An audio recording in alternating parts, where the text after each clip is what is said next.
Atenção! Começa agora uma teleaula de História do Ensino Fundamental. Você vai assistir a teleaula de número 19. Bons estudos! O Brasil Republicano, Raízes da Modernidade, é o título da unidade 3. Nesta unidade, conheceremos como o Brasil viveu a mudança da monarquia para a república, logo depois do fim da escravidão. Veremos também que o mundo vivia grandes transformações e os novos interesses europeus sobre a África, a Ásia e a América apareciam sob a forma de investimentos e implantação de relações de domínio. O que os europeus exportavam era um mundo considerado civilizado, moderno e progressista. No entanto, essa modernidade se desenvolvia sob a presença de relações que colocavam as sociedades vistas como atrasadas no lugar de subordinação. Qual era o lugar do Brasil nessas novas relações e como a modernidade se desenvolveu entre nós são algumas das questões que discutiremos nas aulas desta unidade.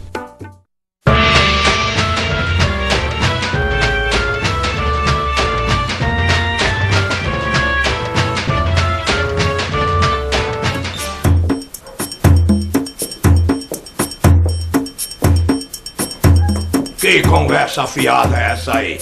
Não tá na hora de começar essa aula, não? A gente só estava esperando pelo senhor, coronel. Então vamos, né? A aula está começando.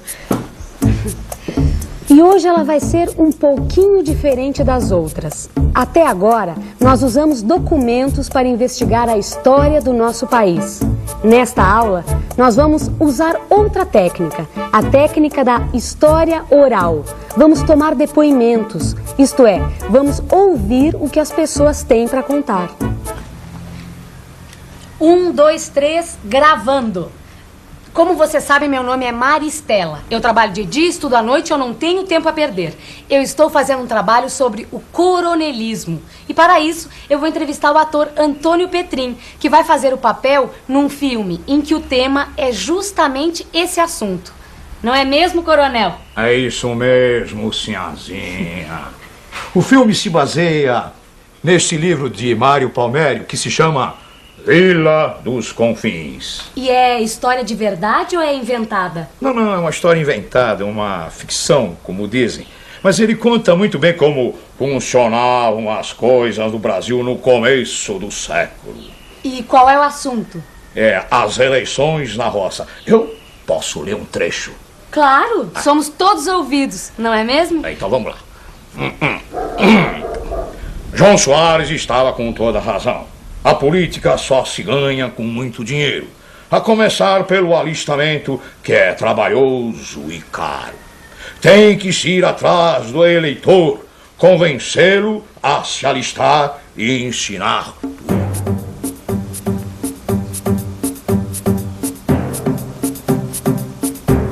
A lida aqui é outra, labuta pesada de sol a sol, nos campos e currais.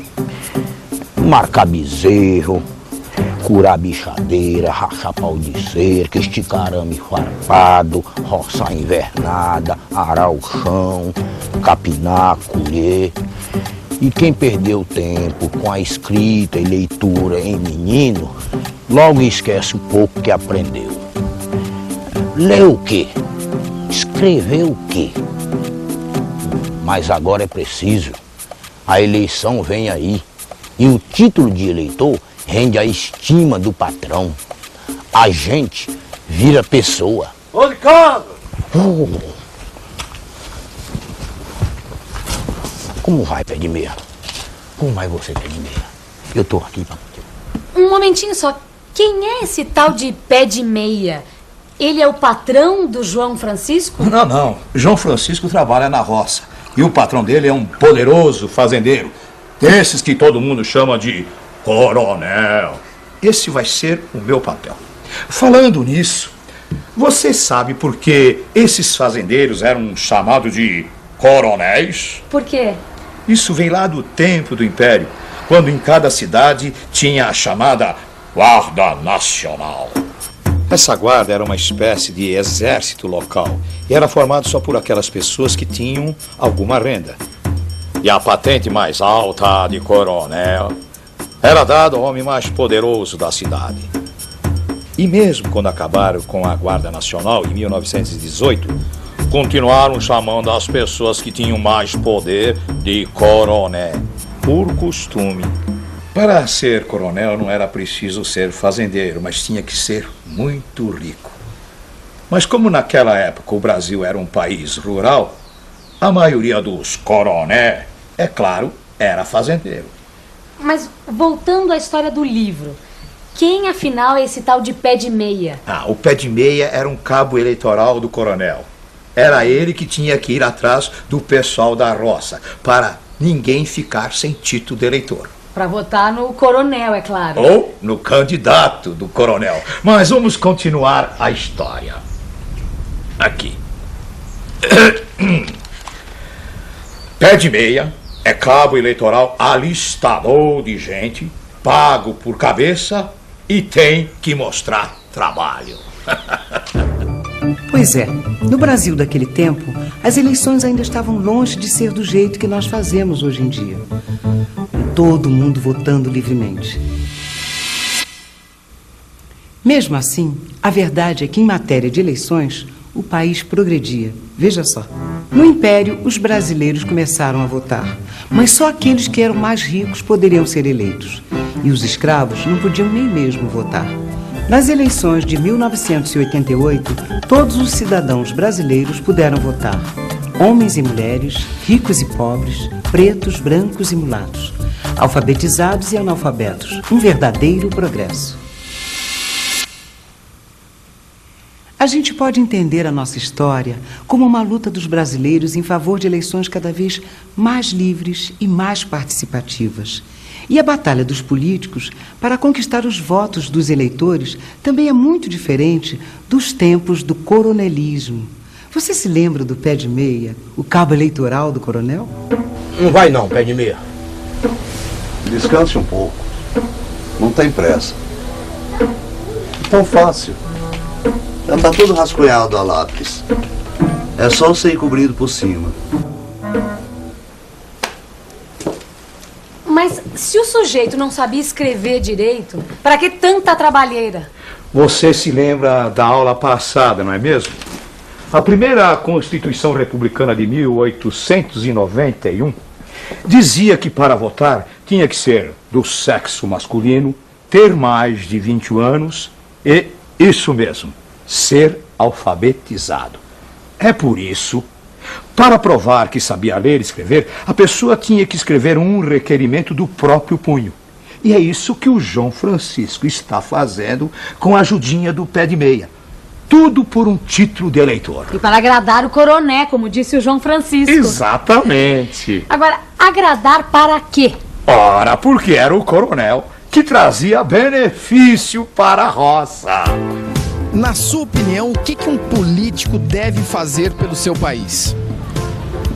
Deve ser honesto, né? Trabalhar bem. Você tem que se preocupar mais com a educação, com a saúde, com a condição de cada pai de família. Eu acho que a primeira coisa que eles deviam fazer era recolher as crianças da rua, sabe? Arrumar um lugar para as crianças de rua. Saúde, educação, segurança e fazer com que os brasileiros ganhem melhor também. Muito bem, no começo do século era o coronel que assumia as responsabilidades de satisfazer essas necessidades. Emprego, acesso à terra, assistência na doença ou na velhice, ajuda no casamento e até nos enterros. Tudo isso ficava por conta do poder do coronel. E ele só era reconhecido como chefe político se conseguisse tornar realidade essas coisas. E para conseguir isso, o coronel tinha que ter cacife político para poder negociar com o governo estadual. Quer dizer, ele precisava dos votos do seu eleitorado. Exatamente. O trabalho não é fácil, não, senhor. Leva tempo. Quando o caboclo é ruim de ensino, eu mesmo encho o papel, errando de propósito, para parecer que foi o peão que preencheu. Mas quando o caboclo é jeitoso, como o seu João Francisco, é só dar uma mãozinha que a coisa vai. Uau! Minha vista não presta mais não. É besteira teimar. Dá licença, seu João.